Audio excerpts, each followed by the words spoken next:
Você tem problemas no intestino? Hashtag sim, do jeito que está escrito aí. Ou hashtag não, para você então participar com a gente no WhatsApp 12 997 167989. Lembrando também que além da enquete, você também participa anonimamente, se quiser. Não precisa colocar o nome, que a gente sabe que é um assunto às vezes meio delicado, as pessoas têm um pouco de vergonha. Se quiser tirar uma dúvida, pode mandar pra gente. E não esquece de usar a hashtag falando nisso, nesse número aqui, ó, 997167989, para concorrer a 2 ingressos pro cinema, que a gente vai sortear no último bloco para vocês. Legal, né? Quando a gente fala de intestino, até que a gente participa mais. Mas fala de hemorroida, né, gente? Acho que pelo local que ela se manifesta e aparece, Sim, tem esse tabu, né? Então, hoje no tema que a gente vai conversar é sobre um dos órgãos mais importantes do nosso corpo, pensando no intestino, que nem sempre recebe a atenção que merece. é verdade. Ó, dor, sangramento, desconforto podem ser sinais de problemas simples, como as hemorroidas, mas também podem indicar doenças mais sérias, né? Como algum tipo de câncer, por exemplo. Por isso que é importante a gente realmente entender os sintomas, quando procurar ajuda, o que pode causar, né? O que a gente pode adotar no nosso dia a dia para evitar. E para responder as nossas perguntas de hoje, a gente recebe aqui no estúdio o coloproctologista, o Dr. Rodrigo Bruno. Boa tarde, doutor, bem-vindo. Boa tarde, obrigado. Obrigado, Ana, obrigado, Lucas. E eu estou aqui à disposição para responder as perguntas. Obrigado, doutor. Um assunto que a gente realmente precisa trazer aqui. Vamos pensar, então, quando a pessoa vai no banheiro fazer o número 2 e ela percebe um sangramento. Assusta, com certeza, né? Porque não é algo normal de se ver. E claro que a gente já vai pensando na cabeça ainda o que é pior, né? Muitas vezes a pessoa pensa assim, meu Deus, será que eu estou com um câncer? É um sinal, doutor, ou não? Sim, Lucas, todo sangramento intestinal tem que ser investigado. E isso é uma coisa muito boa que vocês trazem aqui para a gente poder quebrar essa vergonha para a pessoa procurar o médico coloproctologista. Então, todo sangramento nas pessoas abaixo de 40 a 45 anos é mais ligado à doença hemorroidária, que é a hemorroida. Ela pode ser interna ou externa. Então, às vezes, ele não vai sentir, não vai ver, mas se sangrou, tem que procurar um coloproctologista.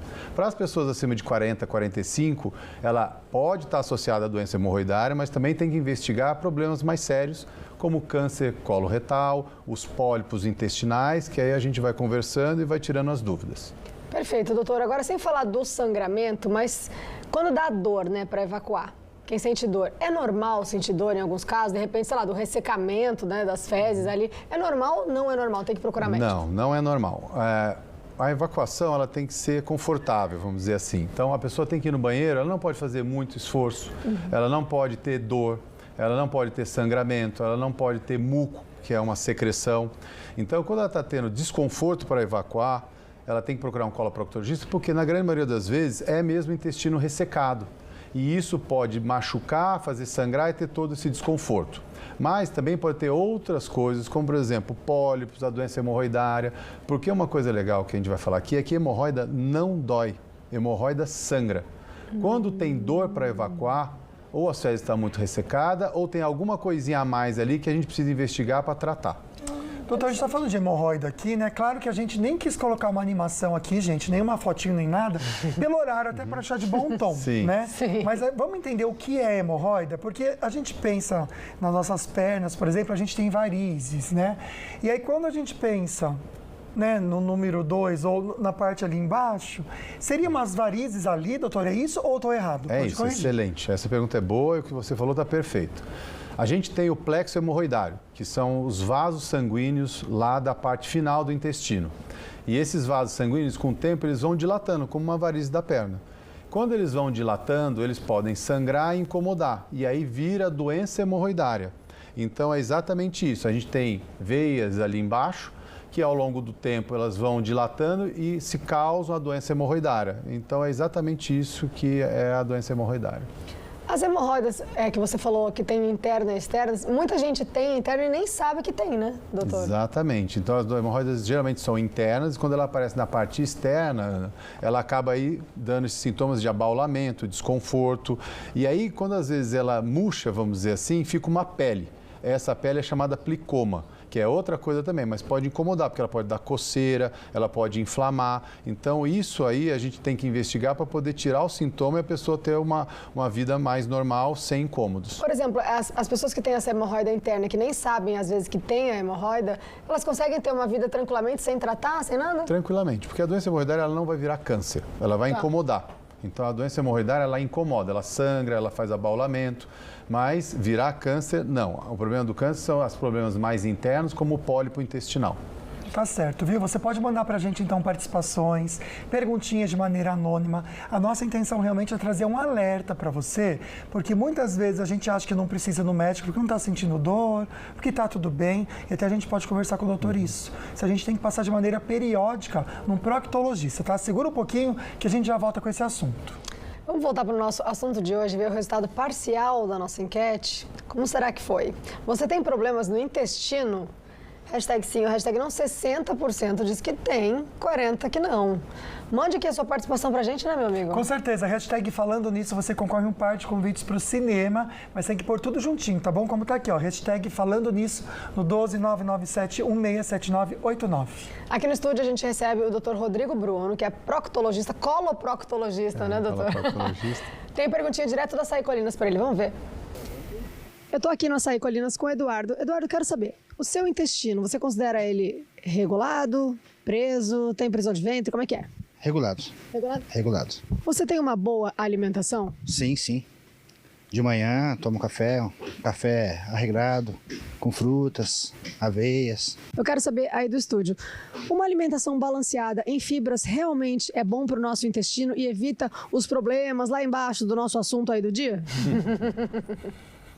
Sim, eu acho que essa é a chave do funcionamento do intestino. Então, a gente tem que ter fibras, né? Basicamente folhas verdes, frutas, bastante líquido, porque as fibras acabam puxando esse líquido para poder o intestino funcionar melhor.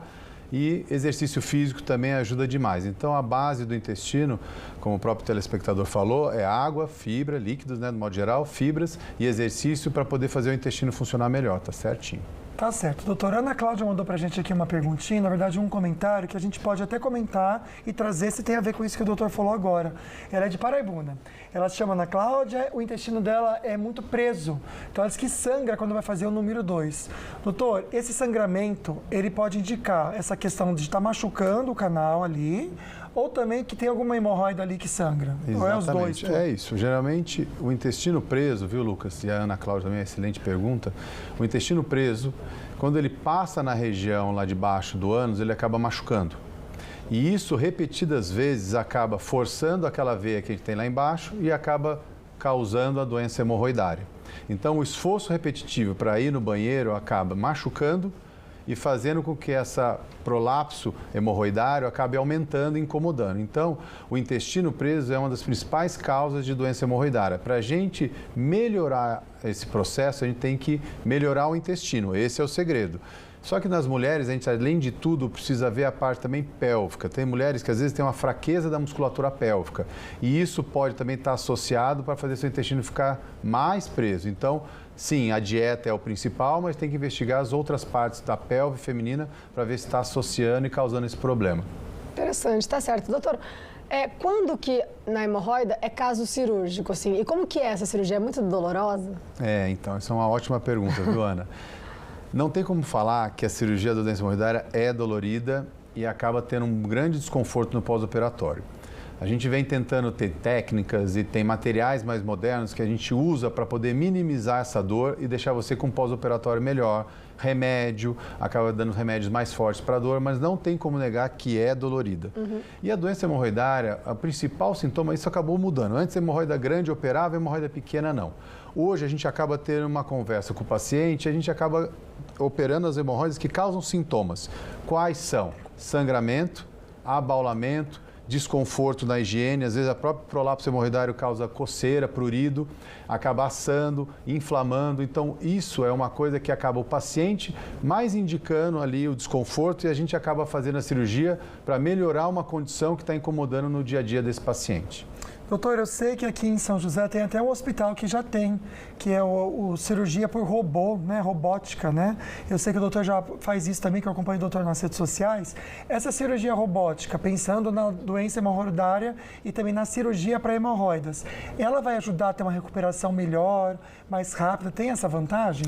A cirurgia robótica, viu, Lucas? No caso da doença hemorroidária, ela não é utilizada. Tá. Porque a gente acaba usando a cirurgia robótica, que é uma cirurgia avançada, minimamente invasiva, causa causa menos dor, melhor recuperação mais rápida. Mas na doença hemorroidária a gente acaba não utilizando porque é uma cirurgia externa. É uma cirurgia numa área que a gente tem um acesso externo. A cirurgia minimamente invasiva é mais intraabdominal e a gente faz isso com o robô para outras causas, como por exemplo problemas intestinais. Perfeito. Vamos chamar a participação da Edna, que mandou aqui pra gente. Ela falou pra gente, #sim, demoro dias pra ir no banheiro. A gente tem problema no intestino, a gente daqui a pouco vai falar sobre isso com o doutor, porque essa prisão de ventre deve incomodar pra caramba e a gente pode entender também se ocasiona a outros problemas. Daqui a pouco a gente vai falar sobre isso. Resultado final da nossa enquete, #sim ou #não, e a gente termina com 69% das pessoas dizendo que sim, um assunto que a gente sempre precisa tratar aqui no programa. Ó, não dá mais tempo de votar na enquete, mas dá tempo de participar com alguma dúvida, tá? Pode ser de maneira anônima, a gente tá até tirando, né, os nomes, de repente, quem mandou com o nome ou quem quer anônimo ou não, a gente tá tirando pra ninguém ficar com vergonha, até pra incentivar você a participar do nosso programa, tá? Sempre com a hashtag falando nisso, pra concorrer a 2 ingressos pro cinema que a gente vai sortear no próximo bloco, tá bom? Tá aqui o número para você copiar, já salvar. 9716-7989. Tá certo. A gente está recebendo aqui o coloproctologista, o Dr. Rodrigo Bruno, que está respondendo as nossas dúvidas. Tem outra perguntinha para o doutor direto do Açaí. Eu tô aqui no Açaí Colinas com o Nicolas. Nicolas, eu quero que você me fale a verdade. Quando você vai tomar banho, vai no banheiro, leva o celular, fica muito tempo no vaso com o telefone? Sim. Sabe mais ou menos quanto tempo você passa por ali, no telefone? Uns 15, 20 minutos. Você já ouviu falar que isso faz mal? Sim, também. E mesmo assim, tudo bem, né? A gente gosta de ficar passando o tempo ali, né? Eu acho que é um momento que a gente consegue ver notícias, essas coisas. Parar um pouquinho, né? Eu quero saber, aí no estúdio, realmente um hábito como esse pode ocasionar alguns problemas, como até hemorroidas? Ótima pergunta. Pode. Ali no vaso sanitário, como que funciona o intestino? Quando dá vontade no banheiro, é porque as fezes chegaram lá embaixo no reto. Você vai, senta, o intestino esvazia. Você tem que dar aí uns 5 a 6, 7 minutos para o sigmoide, que é uma outra parte do intestino, funcionar, encher o reto de novo e você ir. Então você tem que ficar de 10 minutos aproximadamente, um pouquinho mais no banheiro. Não quer mais ir no banheiro? Levanta e acabou. O que acontece é que às vezes a pessoa quando fica ali muito tempo, até a pressão, porque o vaso sanitário tem aquele espaço dentro, aquela pressão e o retorno venoso, que é a veia, ela acaba causando ali um edema, um inchaço, porque você fica 20, 30, às vezes até mais tempo sentada com a pressão na pelve. Isso acaba inchando a parte externa da hemorroida e isso ao longo do tempo vai causando e aumentando a doença hemorroidária. Então, sim, ficar muito tempo no banheiro pode aumentar a doença hemorroidária. Então, o certo é ir, ficar o tempo, 5 minutos, se não der mais vontade, espera um pouquinho, não deu, pode levantar. Como também sentar e 1 minuto e levantar, você pode, logo após que você levanta, você também vai sentir vontade no banheiro. Aí só vai à noite. E isso também vai deixando o intestino mais preso. Então, o ideal é ficar ali uns 10 minutos para poder ter essa evacuação satisfatória. Tá certo. Muitas participações a gente começa a trazer também aqui. Obrigado, viu, pela sua companhia, escrevendo pelo WhatsApp pra gente. A Isa, ela manda o seguinte, que sim, o intestino dela funciona bacana, bem. E depois que ela tirou a vesícula, ela sente isso, doutor, parece que melhorou. Tem a ver ou é uma impressão, doutor? Ótima pergunta. Tem a ver. O que acontece não é que precisamos tirar a vesícula para o intestino melhorar, mas Calma, gente, o não que vai sair tirando a acontece? vesícula. A vesícula biliar que fica próxima do fígado, ela é uma bolsa que armazena a bile e ela ajuda a digerir gorduras e frituras. Quando você tem pedra ou pólipos na vesícula, você acaba operando a vesícula e retira a vesícula inteira, não só o pólipo ou a pedra. Quando isso acontece, a bile, que é uma secreção do fígado, ela fica caindo diretamente no intestino. E a bile é um pouco irritativa. Então, a pessoa que tem intestino preso acaba melhorando o intestino após a retirada da vesícula. Assim como a pessoa que tem o intestino que funciona bem, pode às vezes ter o intestino um pouquinho mais solto. De 2 a 3% das pessoas que tira a vesícula pode ter o intestino um pouquinho mais solto, que depois com o tempo a gente acaba arrumando e tentando regularizar. Mas sim, a retirada da vesícula pode normalizar o seu intestino por causa de outra atividade, né, do fígado em relação ao intestino. Tá certo. Olha só, a Rosilene mandou uma pergunta pra gente interessante. está concorrendo aos nossos ingressos do Cinemark, que está com a hashtag falando nisso. Obrigada, viu, pela sua participação, Rosilene. Boa tarde, amigos. Por que será que quando tomo leite puro, passo mal do intestino e se tomar com achocolatado não tenho reação nenhuma? E ela é difícil ao banheiro. Será que essa pergunta seria para o nutricionista, doutor? É uma boa pergunta para o nutricionista. É que o leite puro, quando você põe achocolatado, você pode até diluir aquela quantidade de leite, você põe açúcar e tal, isso pode dar uma diluída no que a gente diz da lactose, que é o que tem no leite. Então, a gente acaba, às vezes, a proteína do leite é uma proteína grande, é uma proteína que acaba, às vezes, irritando o intestino, principalmente se ela tem uma certa intolerância. Então, às vezes, se ela tomar um leite puro ou aquele queijo muito gorduroso, o leite, às vezes, é um leite gorduroso, isso pode irritar o intestino e acabar causando essa irritabilidade e acabar soltando. Quando ela dilui isso com algum outro elemento, você pode melhorar. Mas sim, o leite acaba às vezes alterando o hábito intestinal e ela tem que aí prestar atenção para ver se ela tem uma certa intolerância ao leite ou não. A Tuane também manda uma pergunta tão interessante. Obrigado, Tuane. É legal a gente tocar nesse ponto, né? Uma boa tarde para você. Doutor, eu queria saber qual a frequência ideal para ir ao banheiro por dia ou na semana, doutor? Essa aí é uma das principais perguntas. Eu acho que é legal a gente falar nisso. Então, a gente tem um padrão, né? Então, a pessoa pode ir no banheiro uma vez, Lucas, a cada 3 dias, não é intestino preso.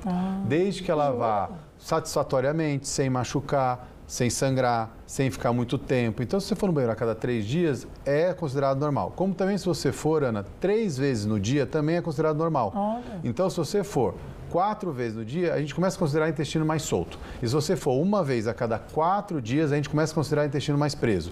Então, o ideal é isso aí, 3 vezes ao dia ou uma vez a cada 3 dias, desde que seja uma evacuação sem grandes desconfortos. Olha, interessante, eu também não sabia disso não, eu já imaginei que era considerado um intestino preso, assim. Interessante saber disso, daqui a pouco a gente volta com mais informações que são bem interessantes do assunto de hoje. Vamos ver as suas participações que vocês mandaram pra gente na tela. Ó, um anônimo mandou pra gente uma pergunta interessante. Tomar laxantes, doutor, por vezes, pode fazer mal ao intestino? Porque tem gente que recorre a isso, né, quando tem o intestino muito preso. E toma sempre. Os laxantes, os medicamentos para fazer o intestino funcionar, eles são utilizados para a gente tentar voltar à normalidade do intestino. Então, como todo medicamento, ele tem que ser indicado por um médico, de preferência um coloproctologista, às vezes para passar aquela fase de dificuldade, até você engrenar na sua dieta, no seu exercício, nos seus líquidos. Então, o remédio, ele pode ser usado. A gente acaba, às vezes, rodiziando o medicamento para o intestino não acostumar, mas sim, o intestino pode e deve ser usado o medicamento para o intestino voltar à sua normalidade, até você compensar isso e com as maneiras mais naturais, como líquidos, fibras e exercícios, tentar normalizar, mas sempre prescrito por um médico. Lembrando que o doutor falou, até 3 dias é normal, viu, gente? Que a gente no segundo dia já começa a tomar o laxante. Segura um pouco, tá bom? Olha que pergunta necessária até que a gente vai trazendo no programa para reforçar a importância da cirurgia. Nosso querido amigo diz que tem hemorroidas, quer saber se precisa passar por uma cirurgia e como é a recuperação. Ótima pergunta. A gente até estava conversando isso, né, fora do ar, que é o seguinte. A doença hemorroidária, quando ela está incomodando, quando ela está sangrando, chega até a sujar a roupa às vezes. Nossa, quando ela está inflamando, quando ela está dando coceira, que é chamado prurido, quando ela está abaulando a sua região anal, isso leva a um desconforto, a cirurgia é necessária e você vai ter um pós-operatório que muitas vezes vai ter dor. A gente vai tentar amenizar isso com remédios e técnicas cirúrgicas que podem tentar dar menos dor no pós-operatório. Mas depois que você operou, depois que você passou por todo esse processo, a pessoa fica muito satisfeita em ter operado porque ela se livrou de um problema que incomodava diariamente. Então, você ter esse incômodo de sangramento, abaulamento, esse desconforto para evacuar, não precisa ficar sofrendo. A cirurgia ela está lá para resolver o seu problema, embora tenha o desconforto no pós-operatório, a gente tem maneiras de amenizar isso para você ter uma recuperação melhor. Às vezes o desconforto do pós-operatório vale a pena para você se livrar do desconforto para o resto dos dias, né, gente? Olha só, a gente recebeu outra mensagem de forma anônima contando assim: meu marido e meu filho temos hemorroidas. No meu caso, demora muito de uma crise para outra. Até eu, meu marido e meu filho, né? Os 3 têm. No meu caso, demora muito de uma crise para outra, até 5 anos de intervalo. Até esqueço que elas existem. Tenho 57 anos. Será que com a idade elas virão com mais frequência? Tem essa coisa da idade, doutor? Quem é mais velho ou mais novo novo pode ter mais crise, menos crise, enfim? Olha, Ana, a princípio tem uma coisa muito importante nessa pergunta, que é, a gente tem um fator genético, isso faz parte. Às vezes, familiares têm doença hemorroidária. Isso é uma coisa que foi boa da pergunta, que faz sentido. 2, quando você tem crises da doença hemorroidária esporádicas, você tratando e ela amenizando, não tem, acho que, muita indicação cirúrgica, a não ser que seja uma crise muito forte, muito esporádica, aí a gente pode discutir. Mas não, eu acho que uma pessoa que tem crises esporádicas, ela pode ir tratando clinicamente e evitar uma cirurgia. Mas, com o tempo, aquele processo da doença hemorroidária, ela pode, porque a doença hemorroidária, ela é, como o Lucas já falou, é uma varizes.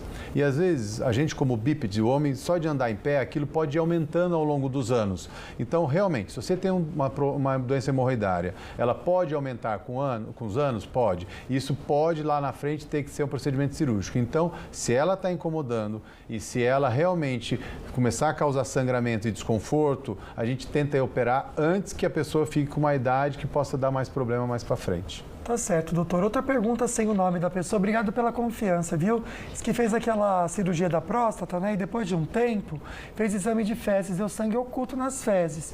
O gastro passou a colonoscopia.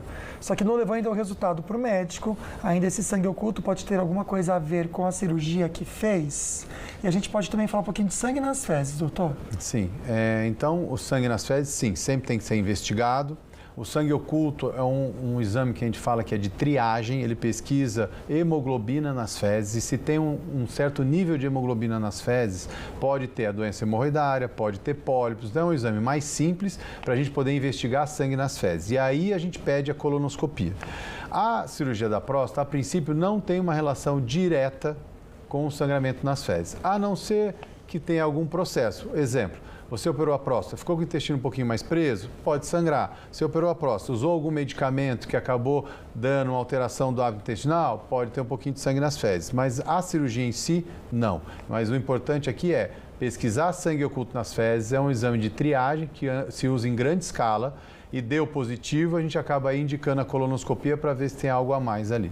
Tá certo, doutora, a gente quer agradecer muito a sua participação. Espero que tenha ajudado muito vocês, porque foi um programa assim de alerta até para prevenção, até para a gente desmistificar um pouco esse tabu que é falar sobre isso, né? Você pode aí estar passando por um problema desse, então não teme em recorrer ao médico, tá bom? A gente quer muito agradecer a sua participação, doutor. Obrigada. Obrigado, Ana. Obrigado, Lucas. Eu que agradeço e acho que o programa tem deixado as pessoas mais à vontade para falar nesse assunto cada vez mais. Necessário, né? Você que participou com a gente, mandou perguntinha com hashtag falando nisso. Chegou o momento do sorteio, um par de convites do cinema. E quem leva hoje, então, a pessoa sortuda dentre os participantes?